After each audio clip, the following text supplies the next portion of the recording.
ಕುಂಕುಮ, ಚಂದನ, ವಿಭೂತಿ, ಭಸ್ಮಲೇಪನ, ಶ್ರೀಗಂಧ ಲೇಪನ ಮಾಡಿದವರು ಯಾರು? ಸ್ವಾಮಿಗಳಲ್ಲ. ಎಡೆಯಿಂದ ಮುಡಿವರೆಗೂ ಅಡ್ಡಡ್ಡ ಉದ್ದುದ್ದ ಮೀಸೆ ಗಡ್ಡೆಗಳನ್ನು ಬಿಟ್ಟವರು ಸ್ವಾಮಿಗಳಲ್ಲ. ನುಣ್ಣು ಬೋಳಿಸ್ಕೊಂಡು ಅಡ್ನಾಮ ಉದ್ನಾಮ ಇಟ್ಟವರು ಸ್ವಾಮಿಗಳಲ್ಲ.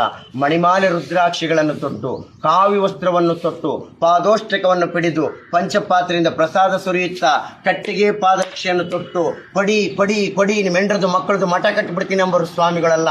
ಇವರೆಲ್ಲ 100ಕ್ಕೆ 99% ಆಹಾ ಓಹೋ ಸ್ವಾಮಿಗಳೇ. ಯಾರಪ್ಪ ಹಾಗಾದ್ರೆ ನಿಜವಾದ ಸ್ವಾಮೀಜಿ ಅಂದರೆ?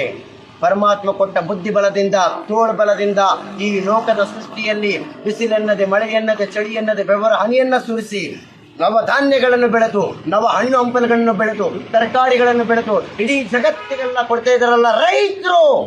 ಇವರು ಕಲಿಯುಗದ ನಿಜವಾದ ಸ್ವಾಮಿಗಳು. Please question. ಓಂ ನಮಃ ಶಿವಾಯ ಸದಾ. ಇವ ಋಷಿಗಳು ಅವರು ಎಲ್ಲರೂ ಬಂದು